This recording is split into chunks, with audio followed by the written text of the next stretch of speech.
Hi, everyone. Sorry about that. This is the Canadian Foreign Policy Hour. I am Yves Engler. I am coming to you from Jojage, which has long been a meeting place of various First Nations, otherwise known as Montreal. And we have a special guest later this evening, so get right to it. There have been many developments in Canadian foreign policy again. The Canadian ambassador in Peru hosted or met with the environment minister in the de facto government in Peru 3 days ago, which is now, he has now met Luis Marcotte, Canada's ambassador, since the ouster of Pedro Castillo, the elected president, leftist president, on December 7th. Canada's ambassador has met with the replacement president, has met with the foreign minister, has met with the commerce minister, the vulnerable population minister, the production minister, the mining minister, and other top officials. So this is absolutely unprecedented in Canadian diplomacy. You don't meet with 7 different ministers in a 2-month period of any government. It speaks to how they are trying to shore up this unelected government that has faced major protests. Amnesty International reported a few days ago about the violence in Peru, and their report said, quote, "The grave human rights crisis facing Peru has been fueled by stigmatization, criminalization, and racism against Indigenous peoples and Campesino communities who today take to the streets, exercising their right to freedom of expression and peaceful assembly, and in response have been violently punished." So that is what the Canadian government is shoring up, a post-coup government that has killed about 60 people. There's a very good article on Canadian Dimension titled "Protests in Cuba versus Peru, a case study in Canadian hypocrisy," written by Owen Schock 4 or 5 days ago. And he basically compares the reaction of the media and the politicians in this country to the protests in Cuba in the summer, and then the recent protests in Haiti or in Peru. And the media and the politicians have been much more vocal about the protests in Cuba than they have been about the protests in Peru, even though far more violence taking place in Peru. So one of the big issues of this week is the added on of the China interference, the new layer of China interference, new revelations of China interference, mostly to do with a Toronto area Liberal MP that CSIS is saying that the Chinese got behind. And it's really all over the media. The Globe and Mail has had it on the front page every single day, all week, every single day, some new angle to the China interference in Canada. Today on the front page, it's PM's ex-aides call for inquiry into China election interference. And Gerald Butts, the former, I guess he was the chief of staff for Trudeau, I believe. He responded, he's in the Globe saying that he's calling for this inquiry into China interference. And then he posted what he actually sent to the Globe Mail reporter. And basically what he sent to the Globe Mail reporter was, I think foreign interference is something we should take seriously. And I think we should have a general look at this question, not specifically citing China and not specifically citing the Liberal Party. And the Globe Mail was able to turn that into Gerald Butts is calling for a inquiry into China election interference, blasted across the front page of the paper. And then when you get to his actual words, they're buried far deep in the paper. Not a surprise that Robert Fife and Stephen Chase, the 2 reporters behind that story, who have been the big pushers on the contain China beat for the past couple of years, they are serious anti-China propagandists and are very much pushing for Canada to join the US empire's contain China policy. And the latest bit in that whole thing is that the Chinese are determining our elections. The Chinese are interfering in our affairs. Now, when the pharmaceutical lobby group is able to force the government, the liberal government, to basically go back on their promise around reducing the price of drugs, pharmaceutical drugs, which they did this week, which got reported on this week, that's not, that's a sort of secondary little issue that's buried inside the paper. Anyone who believes that China's interference in Canadian politics is more consequential than corporate Canada's interference or undermining of democracy, or Washington or Israel, is really out to lunch. But that is definitely the theme in Canadian foreign policy. Now, the allegations here, what's happening is the media is just reporting on Global News and Global Mail are being the mouthpiece of CSIS, the the intelligence agency. And they are acting like what CSIS says is just like disinterested, right? There's zero skepticism of what CSIS is reporting.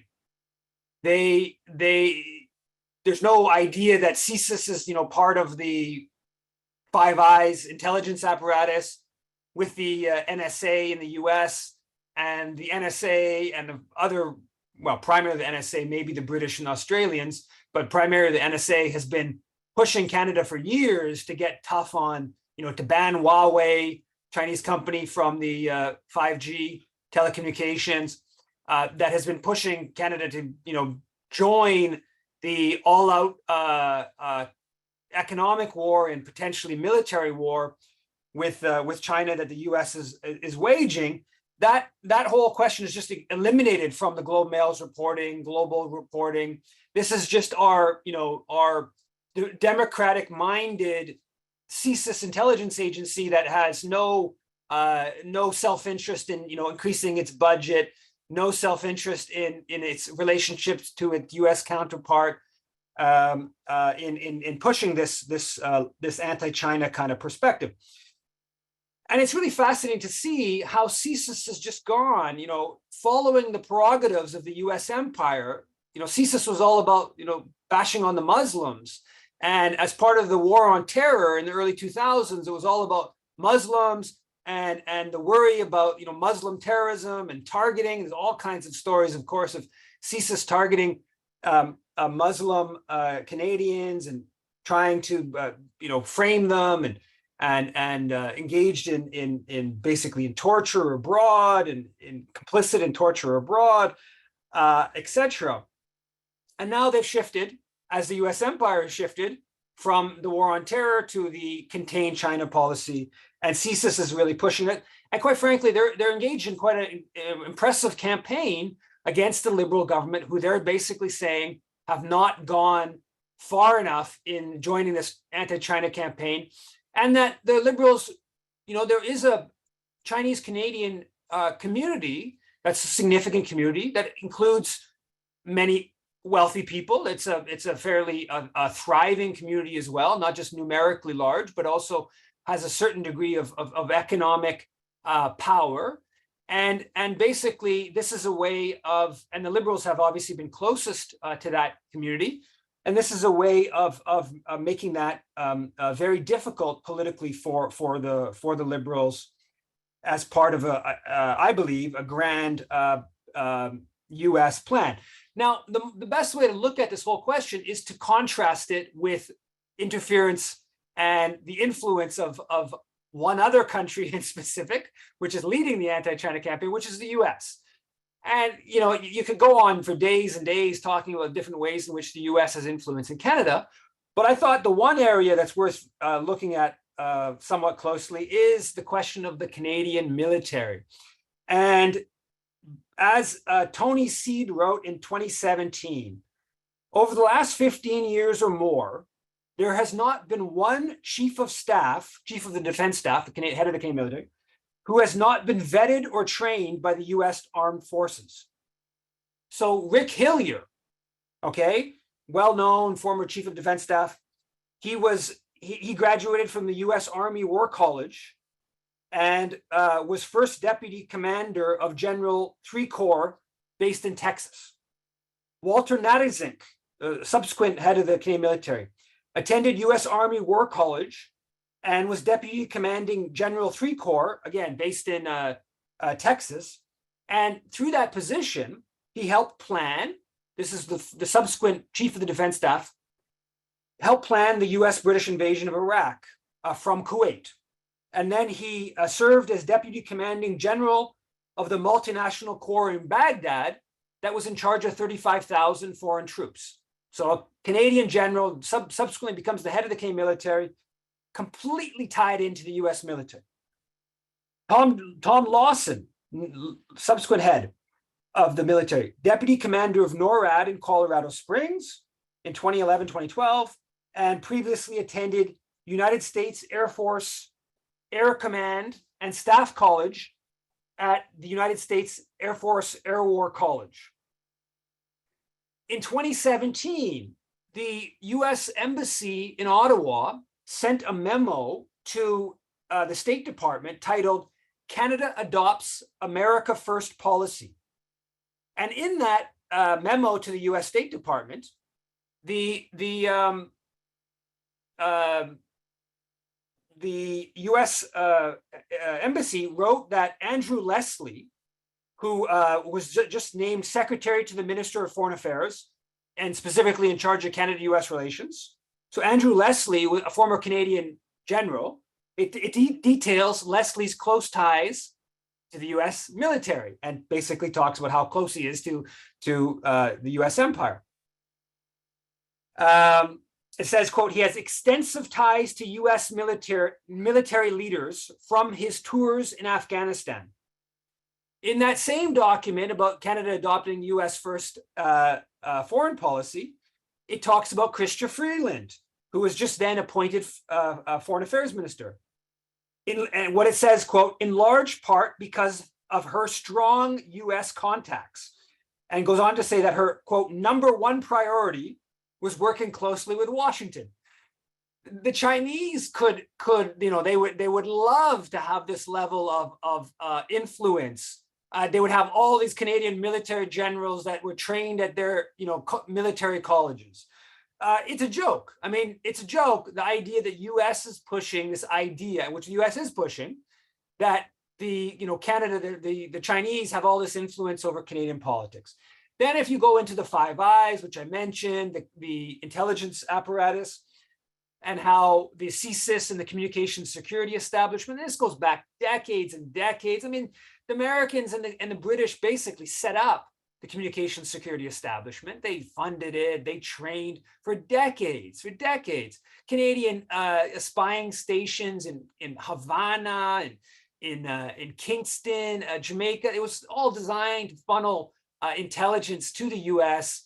And maybe it's not quite as subservient to the U.S. today, but I mean, like, if you go by the history, it's just, they funded big chunks of the establishment of communications security establishment, for God's sakes. Then if you look at, these Uyghur rights groups in Canada that are funded by the U.S. State Department, funded by the U.S. Embassy, specifically to lobby the Canadian Parliament. The disinformation, Macdonald-Laurier Institute's disinformation project, again, funded by the American government to basically talk about, Chinese and Russian disinformation in Canada.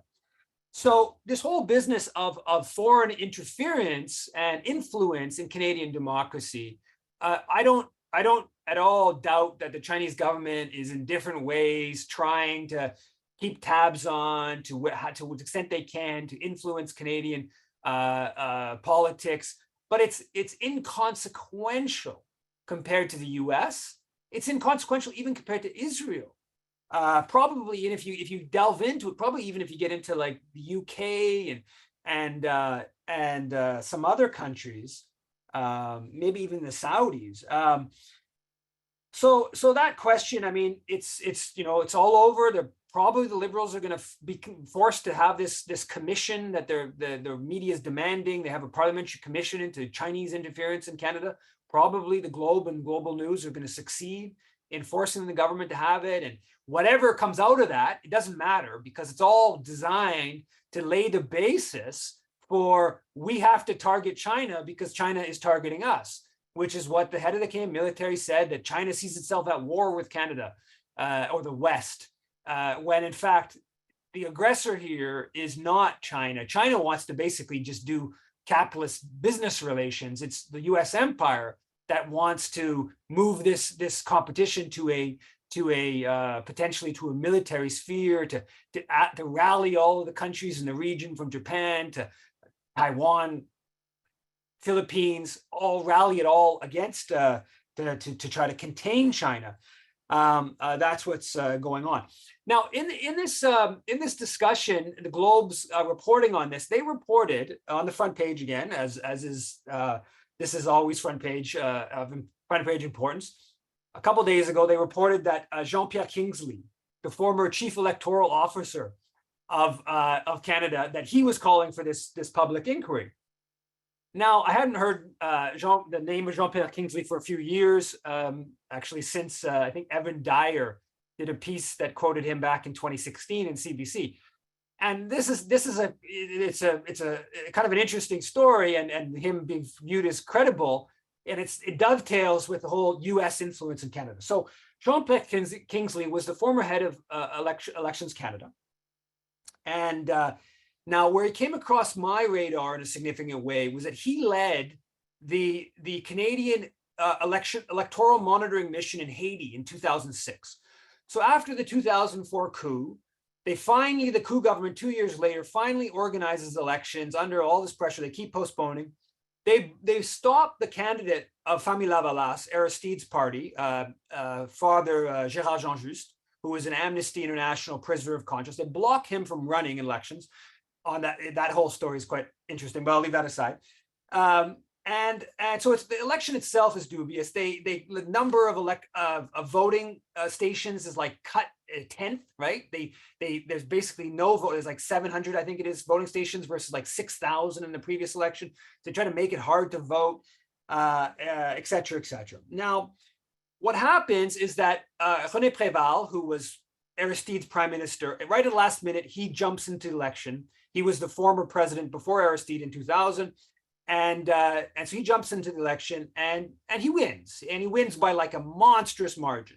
But the coup forces don't want to accept this. And they days and days, there's no reporting on the election results. And protests are getting bigger and bigger in Port-au-Prince, saying, Préval won in the first round of elections. Everyone knows he won by more than 50%, got more than 50% of the vote, way more than anyone else. But the protests are getting bigger and bigger. And then finally, there's thousands of ballots that are found burnt. Okay, like now we're getting into like real, not just like, soft election, vote rigging, but now we're just talking about like thousands of ballots found and half burnt, and days, like 5-6 days after they're not releasing results. And the electoral council that the coup government created is basically like saying, no, this is a legitimate election. No, claiming Préval didn't get 50% of the vote. Jean-Pierre Kingsley steps into this and says, he puts out a statement. He says, the election was carried out with no violence or intimidation and no accusations of fraud. Like, I mean, it was so divorced from reality that I don't even know, he's stuck in his room in Port-au-Prince and he never bothered to pay attention to the news. It was just complete absurdity. And then it goes on in the statement to laud the head of the electoral council, Jacques Bernard, who was being criticized by all the rest of the a bunch of the rest of the electoral council, and started to turn on him. And the head of Elections Canada, Jean-Pierre Kingsley, completely gives his stamp of approval. Already, before any voting happened, the whole election was totally dubious, was heavily dubious because the candidate of Famille Lavalas wasn't allowed to participate, and all kinds of other reasons.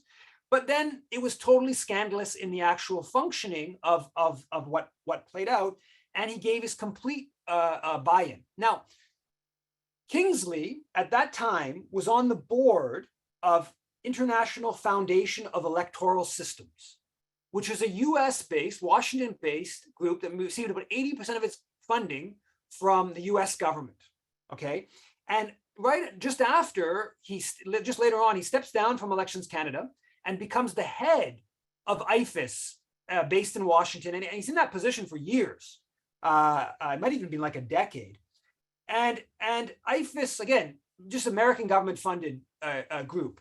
Now, according to this University of Miami human rights report, about 8 months, 10 months after the 2004 coup in Haiti, they talk about IFES's role in Haiti. So IFES played this really important role in building the opposition to Aristide from 2001, 2002, 2003. And this is, I'll quote extensively from this University of Miami human rights report. Talks about IFES's multi-million-dollar project in Haiti. Quote, IFES workers completely take credit for ousting Aristide. IFES formulated groups that never existed, united pre-existing groups, gave them sensitization seminars, paid for people to attend, paid for entertainment and catering, and basically built group after group. They reached out to student groups, business and human rights groups, which they actually paid off to report human rights atrocities to make Aristide look bad. They bought journalists, and the IFES associations grew into the group of 184 that became a solidified opposition against Aristide. Gérard Latortue, the coup prime minister, who becomes the prime minister after the coup, was an IFES member for a couple of years before the ouster of Aristide. Bernard Goose, the coup justice minister, was in charge of prisons and police, was in IFES for many years. So this group that Jean-Pierre Kingsley is part of played this like incredibly important role in destabilizing Aristide. Then he goes and he legitimates this like completely dubious election, gives a stamp of approval. Ultimately, they actually are the protests become so big that they're forced to actually agree that Préval won the election. So they even gets turned in the specifics, but he tries to legitimate this election rigging. And then he goes and works for this group based in Washington, D.C. So now this is who the Globe and Mail is citing as this like real like authoritative voice on the need for Chinese interference in Canadian politics. This is somebody like, you know, I mean, we could talk about the U.S. deep state. This is somebody who's tied into the U.S. Deep state. So that's, I just thought, a little bit of background, a little bit of a roundabout way, but it's a bit of historical Canadian foreign policy history that's a little bit interesting in this current context of Chinese interference in Canadian elections. Shifting gears to a different issue, Mélanie Joly on Sunday dismissed China's proposal for to end the war, the fighting in Ukraine. She did that on CBC. Kyiv, Zelensky expressed a certain degree of openness to the Chinese proposal, but Joly poured cold water on it. A couple of days before that, Joly, I think it was on Friday or Thursday, Joly said, quote, right now, it's not speaking to Politico, but she repeated variation of this to a couple other media outlets, said, right now, it's not time to talk about peace. It is time to arm them. I never thought as a progressive politician, I would be saying that. Yeah, right, Mélanie Joly. Mélanie Joly, let's not forget, in mid-January, a month before Russia's invasion, goes to Kyiv and goes out of her way to say Canada supports Ukraine joining NATO, knowing full well there was already 100,000 plus Russian troops massed on the border, knowing that the question of NATO expansion in Ukraine was a very central issue to not leading towards a Russian invasion. And she pushed the issue, knowing that it would increase the likelihood of Russia invading, and she didn't care. Mélanie Joly also, I never saw Mélanie Joly from the time she became foreign minister, about 5-6 months before Russian invasion. She never mentioned the Minsk peace accord until the only time I saw her do it was after Vladimir Putin on February 21st or 22nd, 2 days before the Russian invasion. He recognizes the People's Republic of Luhansk and Donetsk. And that's, of course, the step, basically that's abrogating the Minsk peace accord. And it's clear the invasion's about to happen. And then Mélanie Joly all of a sudden remembers, well, not her, but the Global Affairs Canada staff, remember this thing called the Minsk peace to accord, and then they blame Russia for having broken the agreement that they had been working to undermine for 7 or 8 years. Now, in this 1-year anniversary of the Russian invasion that we just went past, and all the media around and all the propaganda around it, I didn't see anyone mention that very important report that was published by the Canadian press 1 year after Viktor Yanukovych was ousted, which was that the Canadian embassy in Kyiv was used as a base of opposition to the elected president, including far-right forces that ousted Yanukovych. And Mark McKinnon, on the 1-year anniversary, on the front page of the Globe and Mail, he had an article titled, "War's Anniversary Rings Hollow for Ukrainians Who Have Felt Under Siege Since 2014. So McKinnon has been the Globe and Mail reporter in the region for most of the past 20 years. Maybe on and off, I'm not sure exactly how it works, but he's been basically based in Eastern Europe for 20 years. And so he knows well enough that this didn't just start a year ago. His piece is quite an impressive bit of sophisticated propaganda, where he kind of mentions all of the main events, but leaves out very key details, certainly Canada's contribution, which he knows about, okay? Because Mark McKinnon wrote about in his book that published in 2007, he wrote about it.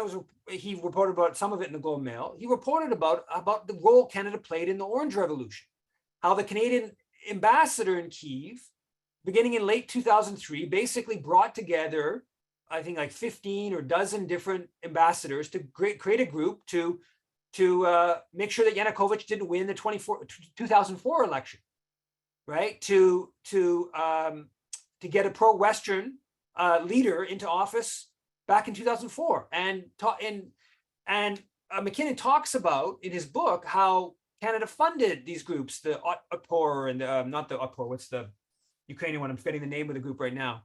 How they funded them. They gave them the first money. The first grant was actually the Canadian embassy that provided that. So McKinnon knows his background and knows that Canada has been funding opposition groups in pro or anti-Russian, pro-Western opposition civil society groups in Ukraine for decades, right? And in his piece on the front of the Globe for the 1-year anniversary, he basically makes the point that this isn't a 1-year anniversary. This has been going on for 9 years. But he, ignores Canada's role in ousting Yanukovych, ignores how Operation Unifier was designed to bring Ukraine into NATO, to make it a de facto member of NATO, and also to undermine the Minsk peace accord. And basically, Operation Unifier began a low-level Canada-Russia, US-Canada-Russia proxy war that was massively escalated by Russia a year ago. So that was a pretty interesting article. It was reported a couple of days ago that Canadian, by Project Plowshares coordinator, that Colt Canada 74 rifles fitted with Canadian-made Elcan Spectre optics. So Canadian rifle with Spectre optics by Canadian company are being used. There's photos of them being used right now to train the Azov battalion. And that, of course, is not interesting to the media anymore. And I thought I would play a video of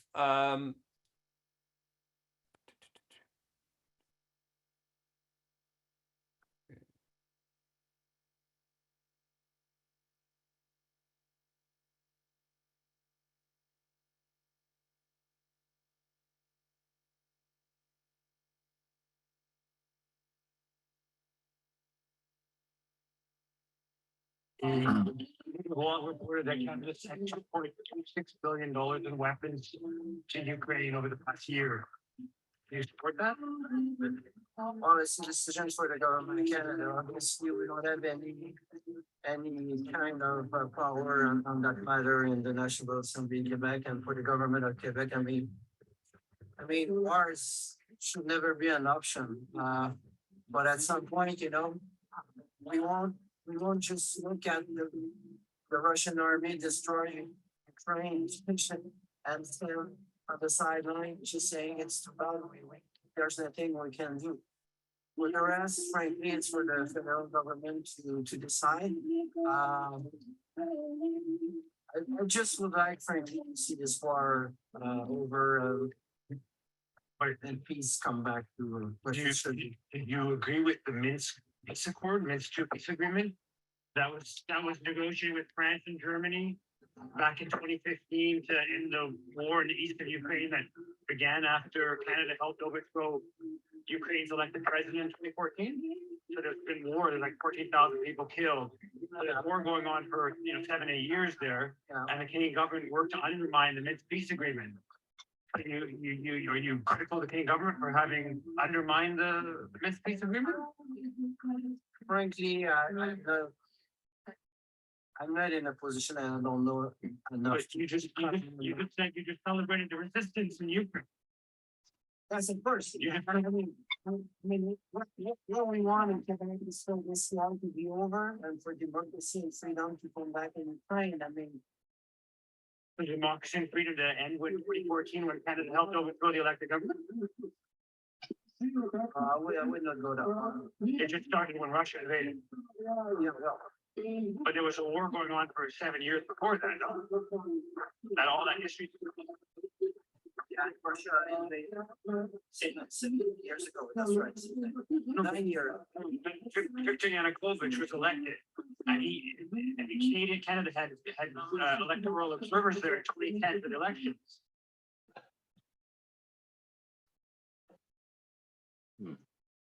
So that was Vincent Marissal, who is a